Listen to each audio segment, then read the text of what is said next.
अब इसके बाद में हम लोग देखेंगे ध्रुवीय आणविक ठोस, या जिसे हम लोग बोलते हैं इंग्लिश में पोलर मोलेकुलर सॉलिड्स। इसके पहले हम लोग क्रिस्टलाइन सॉलिड के टाइप्स पढ़ रहे थे। ये हमारा तीसरा टॉपिक का दूसरा पार्ट होगा। पहला पार्ट में हम लोग पढ़े थे आणविक ठोस में। आणविक ठोस के 3 टाइप होते हैं, एक होते हैं अध्रुवीय आणविक ठोस, एक होते हैं ध्रुवीय आणविक ठोस, और तीसरा होता है आपका हाइड्रोजन आबंधित आणविक ठोस। तो हम लोग दूसरा नंबर पढ़ रहे हैं अभी। इसके पहले जस्ट अभी हम लोग पढ़े हैं आपका अध्रुवीय आणविक ठोस, यानी कि नॉन पोलर मोलेकुलर सॉलिड। अभी हम लोग शुरू किए हैं ध्रुवीय आणविक ठोस, जिसे हम लोग बोलते हैं इंग्लिश में पोलर मोलेकुलर सॉलिड। तो सबसे पहले इसका हम लोग देख लेते हैं ध्रुवीय आणविक ठोस का।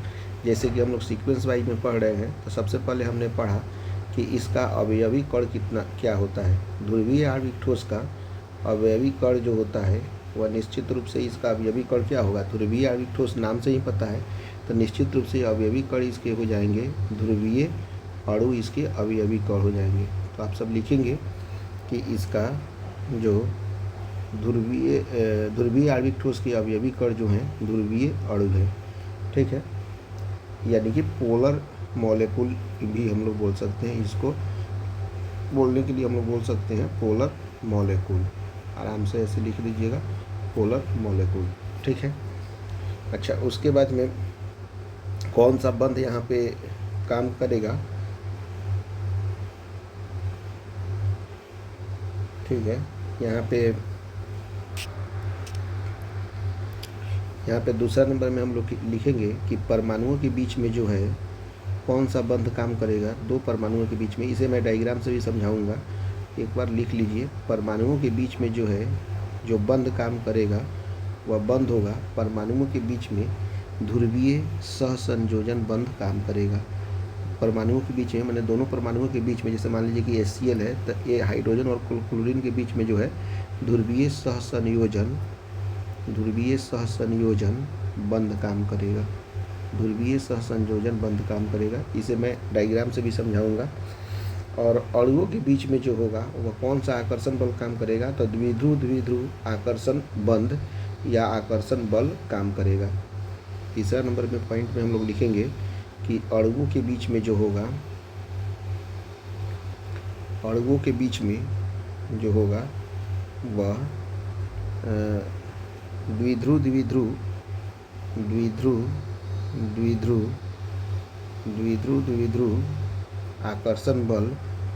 आकर्षण बंध काम करेगा।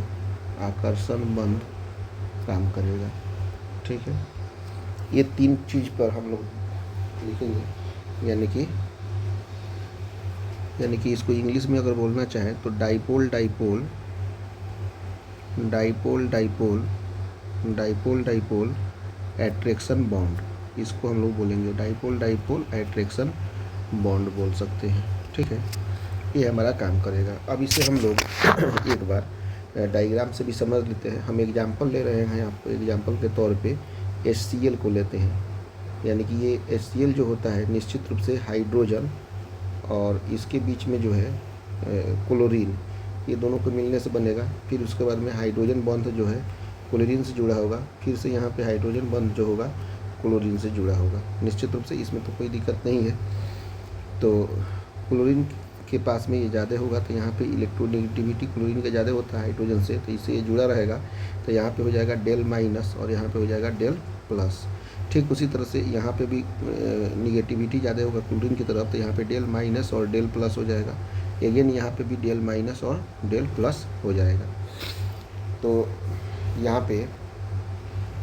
पे हम बोल सकते हैं कि यहाँ पे कौन सा बंध काम कर रहा है, ध्रुवीय सहसंयोजन बंध काम कर रहा है। आप यहाँ पे लिखेंगे ध्रुवीय सहसंयोजन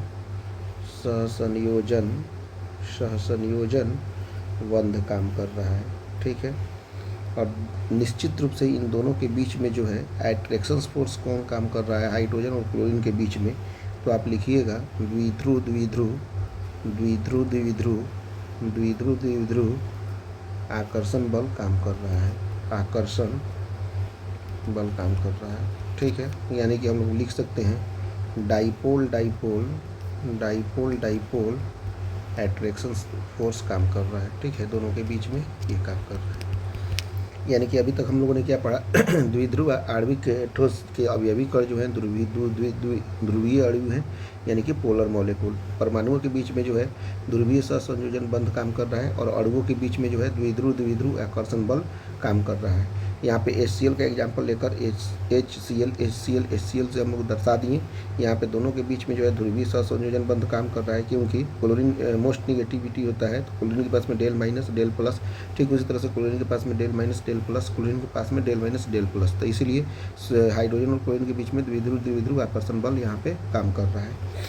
अब इसके बाद में हम लोग देखते हैं कि हम लोग इसके पहले पढ़े थे कि डाइपोल अट्रैक्शन यहाँ पे काम कर रहा है, और इसके पहले वान डेर वाल फोर्स जो है वह अध्रुवीय आणविक ठोस में काम कर रहा था। तो निश्चित रूप से डाइपोल अट्रैक्शन फोर्स जो होता है वह ज़्यादा प्रबल होगा वान डेर वाल फोर्स से, क्योंकि वान डेर वाल फोर्स जो होता है वह दुर्बल होता है और डाइपोल अट्रैक्शन फोर्स जो होता है वह ज़्यादा मतलब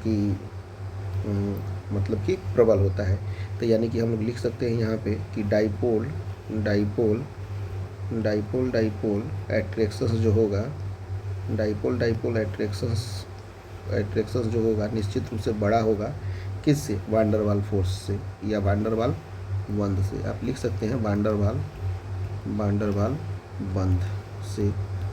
हम जानते हैं कि वान डेर वाल बंध जो होता है निश्चित रूप से ये क्या होगा, दुर्बल होगा किससे, डाइपोल अट्रैक्शन से। तो डाइपोल अट्रैक्शन फोर्स जो होगा प्रबल होगा किसकी अपेक्षा, तो वान डेर वाल फोर्स की अपेक्षा। क्योंकि देखिए वान डेर वाल में जो होता है हाइड्रोजन जुड़ा H2 जो जुड़ा रहता है उसमें अध्रुवीय सहसंयोजक बंध काम करता है, ठीक है। और इसीलिए हम यहाँ पे एक और चीज़ क्या लिखेंगे कि इसका जो गलनांक होता है, माने ध्रुवीय आणविक ठोस का जो गलनांक होता है वह गलनांक, इसके गलनांक जो होते हैं निश्चित रूप से आप लिखिए ना, ऐसे कैसे लिखिएगा कि इसके गलनांक कहने का मतलब क्या है, मतलब ध्रुवीय आणविक ठोस के गलनांक जो होते हैं, ध्रुवीय आणविक ठोस के जो गलनांक होते हैं निश्चित रूप से बड़ा होंगे किससे, अध्रुवीय आणविक ठोस से, अध्रुवीय आणविक ठोस से निश्चित रूप से बड़े होंगे। अच्छा, तो इतना तो हो गया। उसके बाद में हम लोग लिखेंगे ध्रुवीय आणविक ठोस निश्चित रूप से नरम भी होगा और साथ साथ में कुचालक भी होगा, ये सभी इसके प्रॉपर्टीज़ है। एग्जाम्पल के तौर पे अगर आप लिखना चाहें तो एग्जाम्पल में लिख सकते हैं, जैसे HCl का एग्जाम्पल तो मैंने दिया, HCl सॉलिड के रूप में और SO2 सॉलिड के रूप में, ये सभी आपके एग्जाम्पल हो जाएंगे। तो इस तरह से हमने ध्रुवीय आणविक ठोस को हमने कंप्लीट कर लिया। ध्रुवीय आणविक ठोस में अवयवी कण ध्रुवीय अणु यानी कि पोलर मॉलिक्यूल होते हैं। परमाणुओं के बीच में जो होता है निश्चित रूप से आप देखेंगे, परमाणुओं के बीच में जो है, परमाणुओं के बीच में जो होता है आपका यहाँ पे सहसंयोजन बंध काम करता है। अणुओं के बीच में जो होता है आपका द्विध्रुव आकर्षण बंध काम करता है, यानी कि dipole attraction force. HCl example ले लिया, इसमें जो होता है ध्रुवीय सहसंयोजन बंध काम कर रहा है और दोनों अणुओं के बीच में जो है द्विध्रुव आकर्षण बल काम कर रहा है। और डाइपोल अट्रैक्शन फोर्स जो होता है वह बड़ा होता है वान डेर वाल बंध के, इसका गलनांक बड़ा होता है और ध्रुवीय आणविक ठोस के यह नर्म और कुचालक होता है। HCl सॉलिड के रूप में, SO2 सॉलिड के रूप में होता है। इस तरह से हमने ये सब कंप्लीट कर लिया। अब उसके बाद में हम लोग नेक्स्ट यानी कि तीसरा नंबर हम लोग देख लेते हैं, हाइड्रोजन आबंधित आणविक ठोस। इसको मैंने ऊपर कर दे रहा हूँ और नेक्स्ट पॉइंट मैं लिख रहा हूँ यहाँ पे ध्रुवीय हाइड्रोजन आबंधित आणविक ठोस, यानी कि नेक्स्ट मतलब इसी का तीसरा जो फॉर्म है हमारा, तीसरा है आपका हाइड्रोजन आबंधित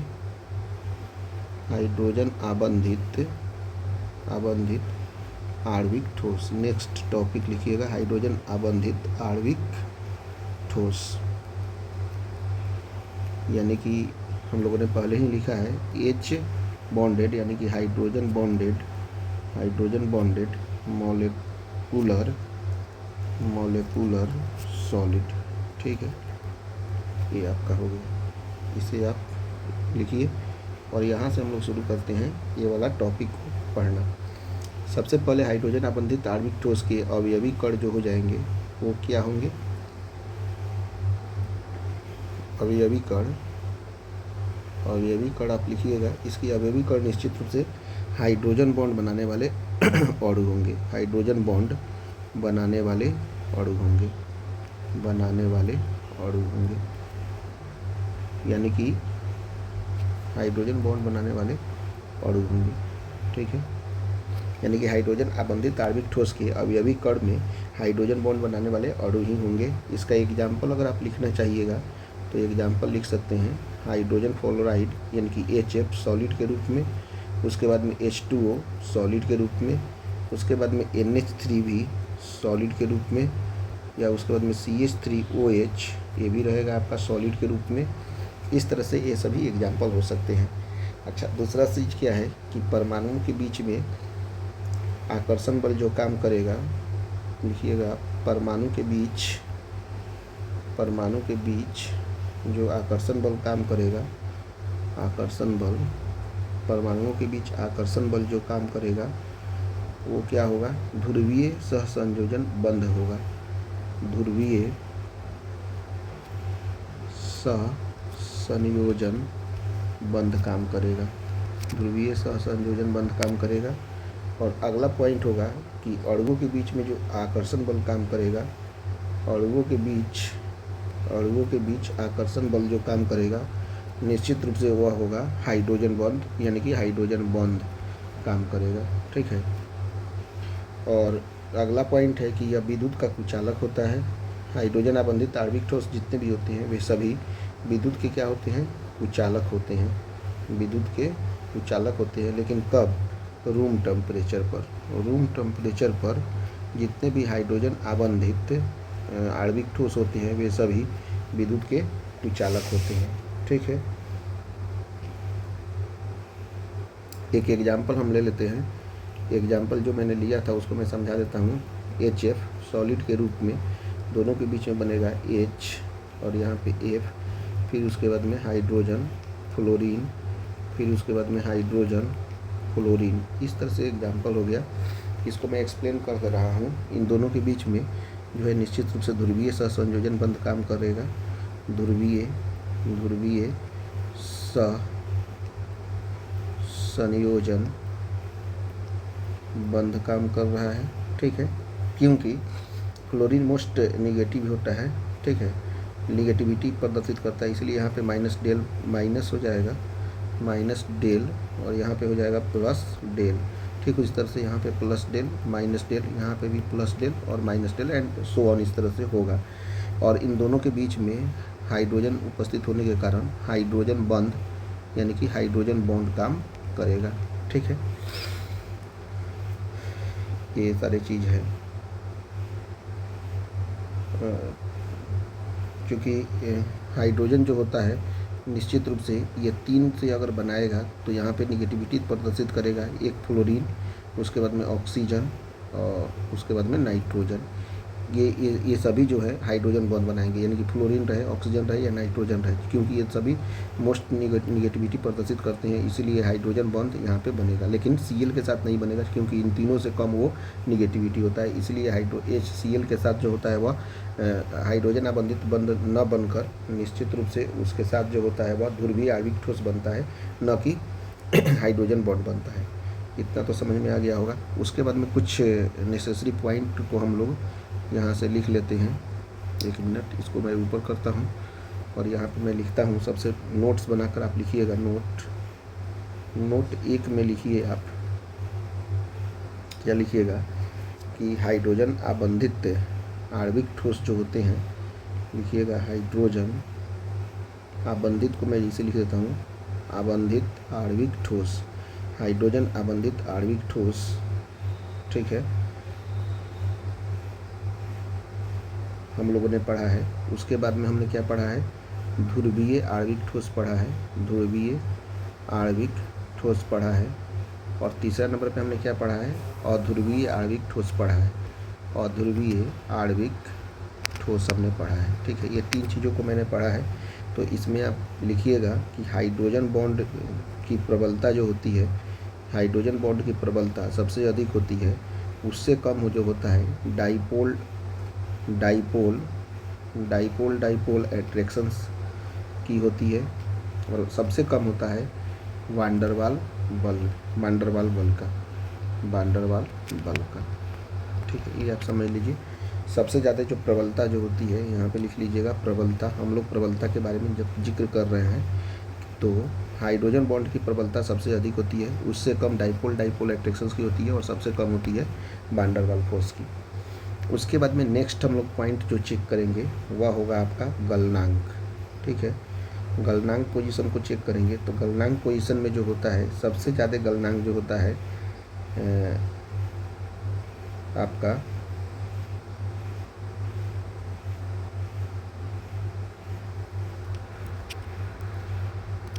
सबसे ज़्यादा गलनांक जो होता है निश्चित रूप से यहाँ भी हाइड्रोजन बॉन्ड का ही सबसे ज़्यादा गलनांक होगा।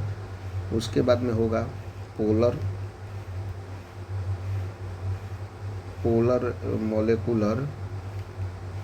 मोलेकुलर सॉलिड का होगा, और उसके बाद में होगा नॉन पोलर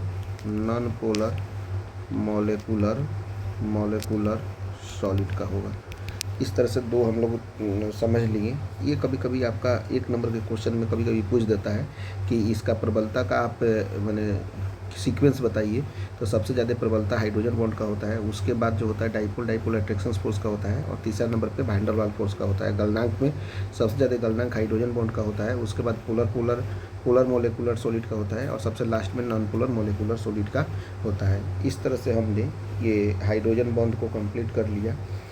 तो हमने जितने भी आणविक ठोस होते हैं, आणविक ठोस 3 प्रकार के थे, अध्रुवीय आणविक ठोस, ध्रुवीय आणविक ठोस और हाइड्रोजन आबंधित आणविक ठोस। अब इसके बाद में हम लोग पढ़ेंगे नेक्स्ट अंतिम जो क्रिस्टलाइन सॉलिड का टाइप्स है उसका हम लोग अध्ययन करेंगे। अब नेक्स्ट टॉपिक हमारा वहीं बच गया है क्रिस्टलाइन सॉलिड के टाइप्स में, तो उसे हम लोग देखते हैं।